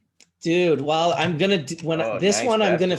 I'm gonna film. Yeah, he 3D Yeah. printed this dab tool for me as well. So this is like a really nice dab tool that that unscrews from here, and so you can replace the handle with some other different ones. And then they also sent me his new thing, which is called Dimodium, and I'm not even sure what I did with the Dimodium. It showed up in like a little jeweler's box. I probably lost it at this point, but it's a new material. So he sent me these really cool tweezers so I could pick up these hot little Dimodium balls and get them into my banger. So yeah, I'll be doing a video on that with the 4K camera and putting that up on my channel in a bit. I always forget to shout these guys out when they give me these amazing things. So I wanted to shout out Brian from D-Nail. Another thing I wanted to shout out, and I have to remember, this is 1 hour and 43 minutes into the show. So I want to shout out my uncle Gio, my uncle George, who we've always called Gio since I've, been a little baby, basically. Always was my coolest uncle. He was my one uncle that like puffed and was just cool. He drove the old 70s van with like the unicorn picture on the side, or the wolves, like all furry inside. He is just a cool guy.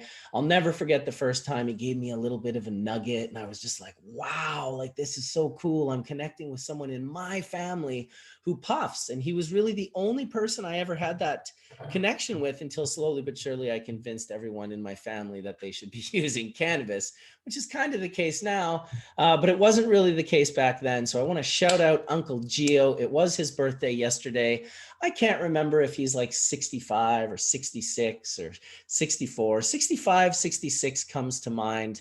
So shout out to you, Uncle Gio, who's probably hanging out in the big white shell right now in his cabin, taking pictures of foxes and cool wildlife, and just being an all-around fucking awesome guy. Thank you for being my mom's brother and just being one of the coolest uncles ever. And happy birthday. Let's all have a birthday little toke for Uncle Gio. And if you guys want to say happy birthday to Uncle Gio, feel free to do so. Happy birthday, Uncle Gio. Happy This birthday. stands for you. Uncle Gio. Is his real name George? Yeah. George is the name that's never done spelling itself, right? Yeah. And his Georgeorgeorgeorgeorge. Well, his is the French version of it. So it's actually Georges, Georges. So gorgeous George right there. Gio in the house. Happy birthday. I'm ripping one for you. The furnace is getting turned on. That's what he calls my electric nail. He calls it the furnace. Hey, are we going to be turning on the furnace, or? Shout out to D-Nail as well. Solid information and stuff, needless to say. Hopefully what you're talking about there, Bubble Man, hopefully my veterans will be some of the first ones to import your bubble hash into the United States, because we all got together, started checking each other on wellness checks. It's been this whole COVID reality where we're all been kind of worried about each other. And as our veterans suffer from, 22 suicides a day on average. We've lost more to suicide, unfortunately, than we have to war. And by checking in with each other, we realized, we could probably do some work together. And then 7 months later, here's our first, green paper. So ATN, what's the latest on Sue Sisley's work? Is that continuing? Do you know? Stand by. She is at I'm not sure exactly where she is. Part of one of our guys, Rico Pareda, was part of her studies and worked with her at the University of Arizona and is very much in contact with her. But right now, I'm not sure what necessarily is happening. As we know, one of our other brothers, Brian Buckley at the Hellman Valley Growers Company, they just got an IRB to do human studies on their vape cartridges in San Diego. So they're going to be recruiting, I think, around 60 or so veterans for a control study of where they'll be using real world cannabis cartridges that you can buy currently. And they'll go to dispensaries, pick which ones they want. There's a selection of us 4 to 5 or something like that to choose from. And then they'll do the study. It is basically on the effects of PTSD, because to do the IRB, they couldn't do post-traumatic stress altogether. So they're going after the individual symptoms to show that in the end, have the scientists go, oh, wow, those are all the different symptoms of PTSD. Oh. So yeah, there's science that's going on. Observational study, right? Rico's making me know that Dr. Sisley will be publishing soon. So we'll let you know. And as soon as I get that across my desk, I'll send that to you. Right, AT, and the study you were talking about there, the PTSD study, with cartridges, that's just an observational study that they're doing, right? He's working with, yes, Niamedic out of Israel. So they're actually doing full study and replications. I think they're also, when his company expands into Michigan, they want to replicate the same study with the veterans in Michigan. So let's see. He is also stating that the study is complete. The results of the doc study will be released soon. So that's where we stand. Oh, that's he's watching excellent. Hash Church. Hi, Rico. Well, hi, thank Dr. you. Sue, also, if you're watching. Yeah, we should have Dr. Sue on. Oh yeah, we could totally have her on, and we have access to her. Oh, she's a very engaging speaker. And, you Yeah. know, I mean, again, I think we need 10 Dr. Sues or 20 Dr. Sues or 30 Dr. Sues. Dr. Addie Ray is also very well spoken, and I like what I've heard from her and had a few conversations with her on Clubhouse. She's another one we could be inviting on. Right. Yeah, we just had her on our Clubhouse the other day, Dr. A.D. Ray, and also Dr. Sue Sisley works with the DEM collective as well. And I bet we could even potentially get Ethan Russo to join us one day if we had a plan for that, and we could get some good conversations. Also, I'd like to just say Kevin McKernan, continues to do amazing work. And Kevin McKern has put out a lot of information, about the current pandemic and then just different scientific things. So we really love and appreciate the work he's doing out there as well. I invited him today. Dr. Mark, also, just to clarify, of course, Dr. Sisley was stuck with, and for the audience, she was stuck with the actual NIDA cannabis, which is the stuff that's grown at the University of Mississippi, held in crates, fails microbials, all that other stuff. While Brian Buckley and the HVGC, they're using real world cannabis that you can get at dispensaries. So Doc Sisley's was a blinded placebo controlled with that ditchweed. So yeah, well, I mean, even that ditchweed we know will work better than nothing at all. But I mean, how ridiculous that they still have researchers, especially people who want to do observational clinical research, their hands held to, well, you need to put a proposal through NIDA to get University of Mississippi weed. That monopoly is just got to end. And hopefully we're going to be pressuring that with our green paper as well, because we're presenting it and it's to be useful. You can take it and go educate your educators as well as your constituency senators and House members, so that at the state level and at the federal level, because we're able to do these cannabis through the VA, at least recommendation discussions in these states that are legal and allow for medical cannabis. But we're trying to kick the door open for all 50 states and territories. So the work's going to be not easy to do, but this is a tool for you to utilize to educate people so that we can change the discussion and move the line in the sand. And we can import Bubble Man hash into America. Yes, that's our real agenda here, which is we need to get Marcus's hash down here.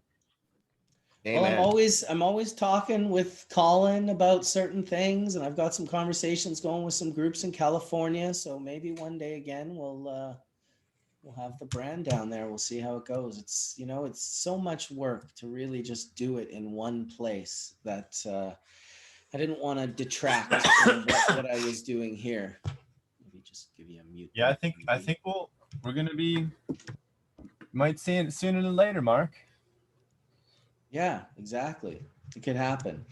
It's all the timing, right? It's not like I haven't been having these conversations. They just always seem to go sideways in the 11th hour. And because I've had this brand for so long, I'm like, yeah, I can wait for like years more. So I'm not rushing this. Yeah, you could wait. The market won't wait for you though, right? So You know what? Funny thing about the market was it wasn't the same thing it was before I started selling these bags. And so then I had this different perspective than most people. I had this perspective like, oh, like, so you can follow the market or you can create the market. And those are two different things. And they're very different pathways that may very well lead to in the same direction, but they're just one little notch off changes everything. And that's kind of what I'm, you know, trying to constantly convince my team of is that, hey, like we should be more along the lines, I mean, straddling that line delicately, not picking one camp blindly, but kind of straddling that fence on both sides and gaining access from both those perspectives instead of only one. Be the market. Be the market. Isn't that what? Go ahead. In Sam. general, people like to go for quality or quantity. I'm talking about producers. And generally the quality comes from smaller sizes, generally speaking. That's why it's so difficult to bring the quality to the big stage. And that's why Mark Scaldone's given Marcus so much kudos, is because it's not super easy to have quality at a large scale. It can be done, and it's always a hard, it's always a goal, but generally the quality is in the small smallholder. And I like what Johnny B was saying. I mean, things have changed in the growing world, and we've seen an absolute let's say explosion of living soils indoors, and it just continues to prove itself. And when you say you have to relearn everything, one of the things you're relearning is you don't have to do so much. So once you create the bed, once you create maybe a wooden bed or some kind of a bed for your plants to grow in, and you recognize that a larger soil and a bigger root base, is going to keep a health to your plants. And then maybe now you're using predators. Maybe 30 years ago, you never needed predators. Honestly, 30 years ago, I mean, who had a lot of pests? So as cannabis grows and as cannabis gets used all over the place, and the environment changes and more extreme conditions are created, pests get created. So, the use of predator mites in nurseries, and even Kangen water, as Eric from greenhouse down in California talks a lot about, is this Kangen water used in clones and nurseries, and even for foliar sprays. I mean, there are some new technologies that can be used, but having living soils, beds, an IPM through predators, I mean, you find you have to use a lot less attention, and that's really beautiful to see. And incredible amounts of people are changing over.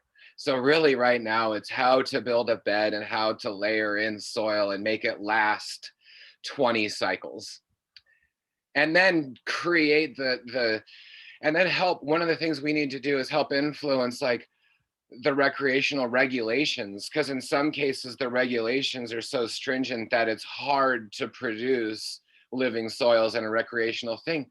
But we'll always go back to Green Life Productions and Steve Cantwell down in Las Vegas area up in Prump, but in Nevada has very stringent microbial laws. And also they've had to work together with Digilabs laboratories in Nevada to be able to bring living soils to a stringent market. So they are real forerunners in an indoor market. That's one of the reasons why they've been peer certified for a really long time. They're one of the ones that really made a difference, and they've really brought LEDs to the forefront, you know, and how to use those proper, how to recycle all your water and everything from your air conditioners and dehumidifiers. I mean, these are closed loop, how to have worm farms and everything and continuously build their soil.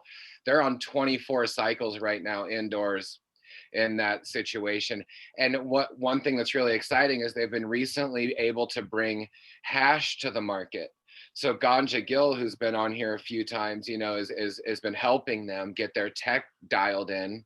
And Green Life Productions is now bringing beautiful hash to the market in Nevada and Las Vegas. So, you know, beautiful work's being done, even in stringent, high microbial jurisdictions or states.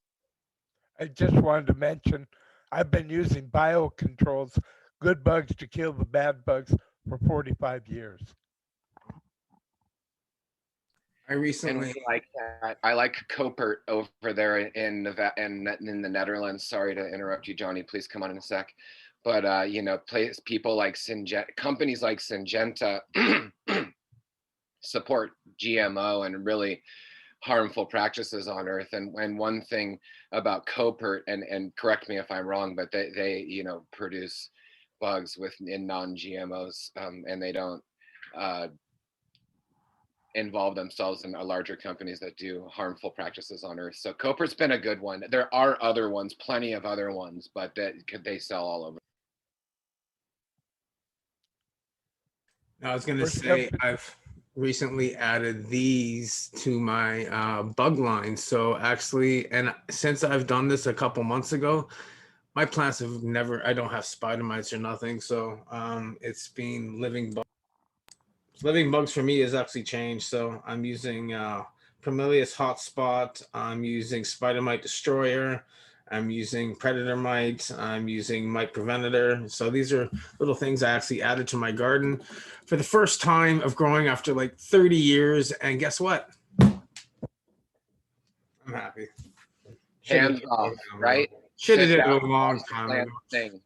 Yeah, when I added everything in combined, I used to try ladybugs. I used to try these little fix, but I've never added everything at once. And I think that was the biggest thing, is listening to all you guys and really just taking that next step. Just being an old school grower, not wanting to go to that next little, you know, okay, I'll jump over the fence. So I finally did that. And it's been quite a great thing of looking at how this whole thing works. Because, I mean, we've got to look at, right now we're looking at spectrum, coverage, yields, the grower, and what's coming from that, right? So lots of good stuff. Hey Johnny, also check out some nematodes. Definitely. Oh, I have those too. Sorry, and I have nematodes in my soil. Awesome. And then injecting those nematodes into your soil in a way that they don't die off right away, you know, and you can do that in different ways. The way that you apply the nematodes to your soil, you know, to slowly disperse them evenly throughout your soil will help them live longer and in the bed, you know. So I've done them when they come on a foam where you just sprinkle them over, or that you can actually get them in a little thing. We throw them in a reses and then they just apply by water. So I've had two different methods. Okay, that's super good. One thing that's often overlooked with people, we still see it, is the misdiagnosis of broad mites and russet mites. And it really, really takes having a microscope and turning the leaf upside down and looking at the leaf. I mean, a trained eye can see it right away when they walk into a garden. Generally, the leaf tips are bending down with broad mites and russet mites. It's often the leaves are tacoed.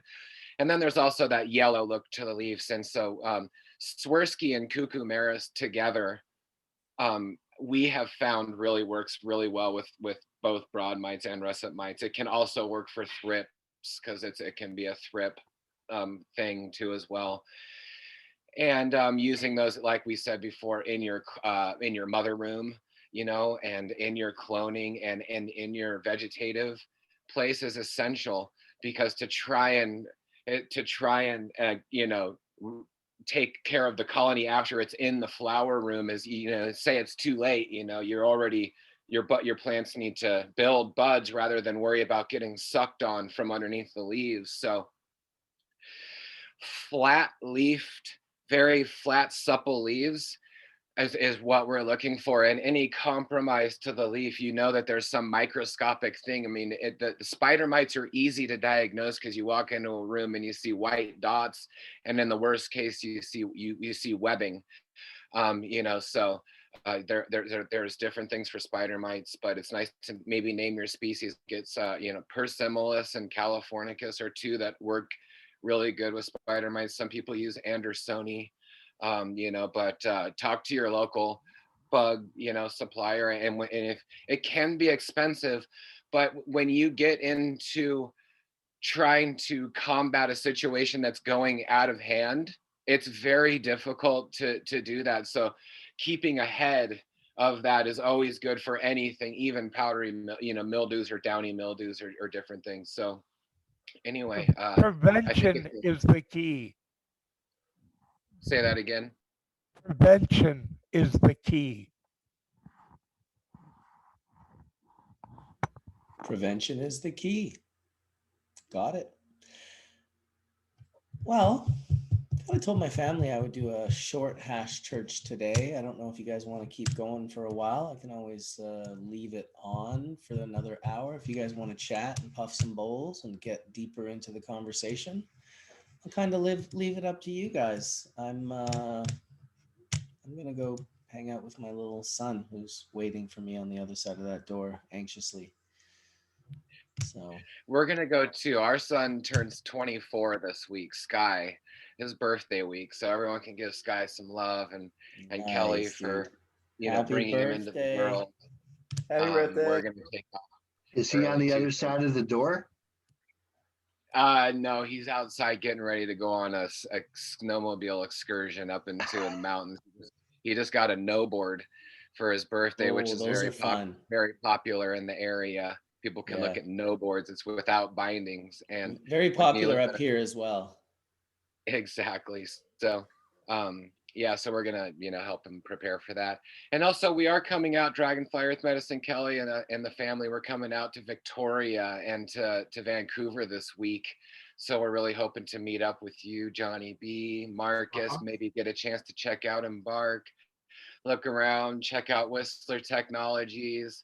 And Seed and Stone is a dispensary that's highlighting an MMA fighting event where Elias Theodoro is a cannabis athlete here in Canada, and it's going to be one of the first sports events where in the world where you can legally use cannabis not as a performance enhancing drug, but as a food, as an essential element for your body. So he's going to be able to go into the ring and have a vape off his pen and be able to go right into the fight. And it's a really big moment. So the First Nation, the Songhees First Nations is also going to be a part of the event. So we're going to talk about how, rightful access to First Nations communities in Canada can be enhanced through regenerative farming and through intentional medicine and good products like we talk about here, and intentional products. And maybe, I don't know how First Nations could maybe interact with American, Native groups and nations, but I think there's good communication, potential there. So we are very excited about what can happen. The First Nations, different First Nations groups in Canada are able to create their own realms still in a lot of ways. So it's really important for them to be able to get education in the way that we give it and other people give it, so that they can help with their addiction problems and different ailments that they have within their communities. And maybe this CBD medicine, Mark, like you're talking about today, and some of this intentional ways that we're able to analyze cannabinoids could be very beneficial to these First Nations communities, which do have a lot of issues with health and well-being. And there's a lot of reasons why that is. So we're really excited to support them and everyone else, because they have the ability to influence other federal jurisdiction laws if there's success there. So big love to everyone. We really appreciate your heart and your intentions. We appreciate you. You're awesome. Have a wonderful day. Make the best out of your world. Behind Josh. Look at that backdrop, right? You look, no. You have to, right. Just, that's good. Perfect. It's an analog backdrop. It's a Balinese batik. So big love to our family in Bali, because we have a very special family out in Indonesia, and it's non-cannabis related. It's heart-centered, temple related, and we appreciate color and sound and gamelan and food. And if anyone gets the opportunity to go to Bali again in the future, they'll find that there is an amazing international permaculture awakening happening there, and the use of tropical permaculture models and bringing that from farm to table with raw foods and incredible recipes from the world. Bali is an amazing place to eat food, meditate, resonate, and give thanks. Thanks, everybody. Peace out.